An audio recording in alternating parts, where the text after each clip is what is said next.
Dan yang paling lucu ya di akhir dari hakim membacakan vonisnya itu dia terbata-bata gitu. Sepertinya dia kayak meluap-luap gitu.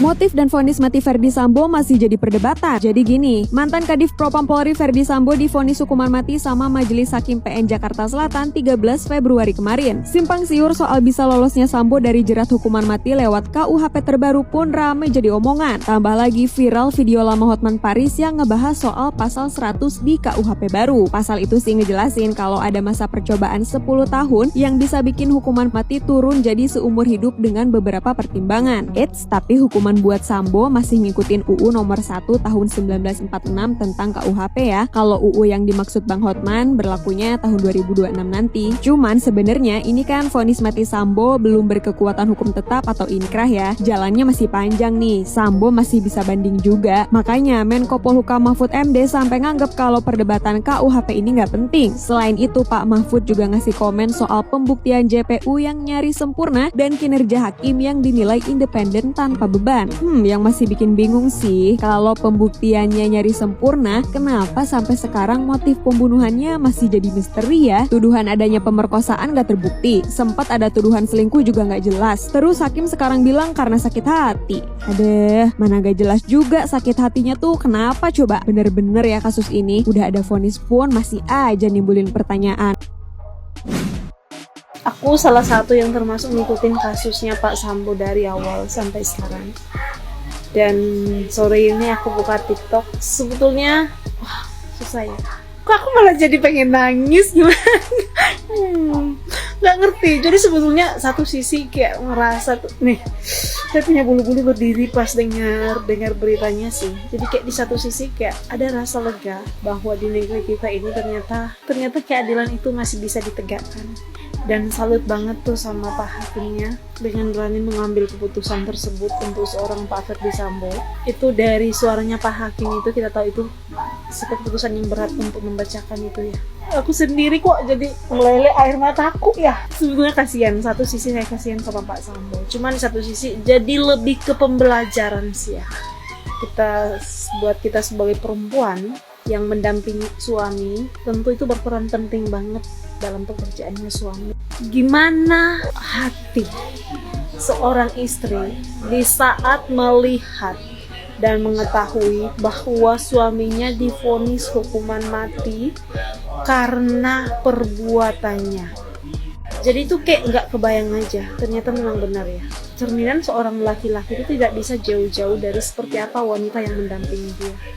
Dan di sini tuh jelas banget kita tahu bahwa Pak Sambo ini dia di usianya yang masih muda bisa mendapatkan pangkat yang cukup cepat ya. Umur segitu sudah pangkat bintang 2 dan itu bisa hancur dalam sekejap karena ulah istrinya gitu. Jadi betapa pentingnya peranan seorang istri itu mendampingi suami secara tidak langsung tuh ikut serta dan berperan di dalam segala kegiatan dan pekerjaan suami. Jadi semoga dengan adanya kejadian seperti ini itu air mataku masih netes. Jadi kayak dengan kejadian ini, dengan adanya kasus ini, kita akan lebih belajar bahwa ternyata secara langsung ataupun tidak langsung peranan istri itu sangat berpengaruh terhadap pekerjaan seorang suami. Apa sayang? Akhirnya Ferdy Sambo dihukum mati. Memang ini mewakili rasa keadilan untuk keluarga Yosua. Tapi ingat KUHP yang baru yang akan berlaku 2025 nanti, orang yang terpidana hukuman mati itu diberikan 10 tahun apabila dia berkelakuan baik, vonisnya bisa berubah. Tapi kita berdoa, kita kawal terus, mudah-mudahan hukumannya tetap hukuman mati. Jangan digadaikan oleh orang-orang yang ya tahu sendirilah. Siapa di antara kalian yang puas dengan putusan hakim kali ini? Di mana pada akhir sidang vonis Putri Chandrawati dan Ferdy Sambo, hakim telah menjatuhkan hukuman mati ke Ferdy Sambo dan juga hukuman penjara selama 20 tahun kepada Putri Chandrawati. Vonis yang disampaikan oleh hakim ini benar-benar suara hati dari masyarakat Indonesia, di mana masyarakat Indonesia menginginkan keadilan yang seadil-adilnya pada kasus kematian dari Brigadir J. Dan yang paling kerennya, hakim ini memutuskan hukuman yang jauh lebih berat daripada yang dituntut oleh jaksa penuntut umum. Meskipun hakim sudah menjatuhkan vonis hukuman kepada Ferdy Sambo dan juga Putri Chandrawati, namun mereka ini masih dapat melakukan upaya hukum untuk meringankan hukuman mereka. Tapi saya yakin apapun upaya hukum yang mereka lakukan mungkin hasilnya tidak akan baik, karena memang kejahatan mereka ini sudah sangat-sangat komplit banget, guys. Pesan kepada kalian istri-istri dari pejabat ya, jangan sampai karena kejahatan kalian itu suami kalian jadi korban. Karena dalam kasus ini sebenarnya masalahnya itu berawal dari si Putri semuanya, yang pada akhirnya membuat suaminya menjadi gelap mata sehingga melakukan kejahatan, dan kejahatan-kejahatan itu ditutupi dengan berbagai macam kejahatan lainnya. Tapi yang sebenarnya jadi akar masalahnya adalah Ibu Putri ini. Dan yang paling lucu ya, di akhir dari hakim membacakan vonisnya itu dia terbata-bata gitu. Sepertinya dia kayak meluap-luap gitu loh dalam hatinya. Mungkin dia antara senang sudah bisa membacakan vonis itu, atau mungkin dia gemetaran di hadapan Sambo. Saya nggak tahu. Sekian lama kasus pembunuhan Brigadir J bergulir. Hari ini kita sudah mendengarkan keputusan hakim terhadap pelaku utama, yaitu Bapak Ferdy Sambo. Hukuman mati yang merupakan vonis buat Ferdy Sambo, merupakan hukuman yang bisa dikatakan pantas. Kenapa demikian? Loh, kok kita masa nyawa dibayar dengan nyawa?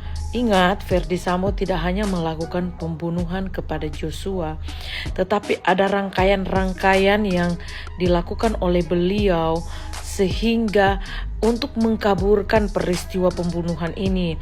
Dan salah satu yang perlu kita simak di sana adalah bagaimana Ferdy Sambo sebagai orang yang memiliki kekuasaan di satu lembaga yang sangat dihormati di negeri ini, yaitu kepolisian, sehingga dia mempergunakan kekuasaannya itu untuk melakukan sesuatu yang melanggar hukum.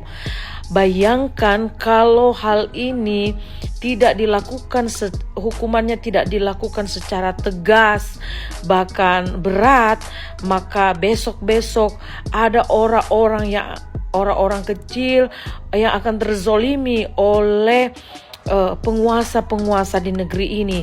Jadi apa yang dilakukan oleh hakim itu sudah sangat pantas, mengingat bahwa kalau kepolisian, seorang jenderal saja bisa divonis hukuman mati atas tindakan yang dia lakukan, baik terhadap Joshua, terhadap rekan-rekannya, bahkan terhadap peristiwa ini, maka orang akan takut.